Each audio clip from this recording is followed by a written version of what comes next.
On Monday, US and South Korean forces launched a major exercise which will last for the next 11 days, involving 13,500 troops, despite warnings from North Korea that this could lead to dangerous escalation in tensions and perhaps conflict. These are a set of regular exercises that the US and South Korea do every year. There are still about 28,500 US troops in South Korea, and of course they cooperate closely with the South Korean forces. This is something which North Korea rails against every year. So in terms of their saying that they've abandoned the armistice, this is something they already professed to have done in 2009.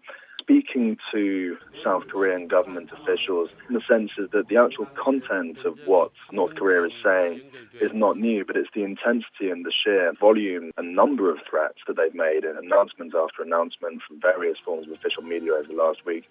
That is causing concern. This follows a gradual ratcheting up of tensions over the past few months. It started with North Korea's launch of a rocket in December to launch a satellite, and North Korea maintained that it was entirely peaceful, but it did contravene sanctions which prohibited the use of ballistic missile technology.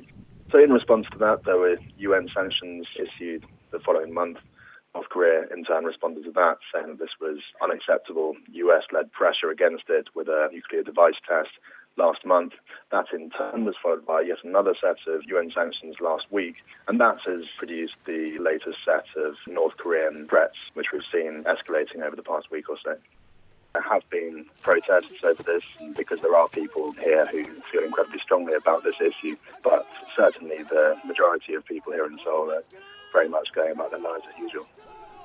I think the chances of any sort of escalation into full-scale war are very unlikely, as nobody has an interest in war. No, it wouldn't be to anybody's benefit. North Korea is very worried about being overthrown, and I think they know full well that their armed forces are no match for the US. Mundy, Financial Times, Seoul.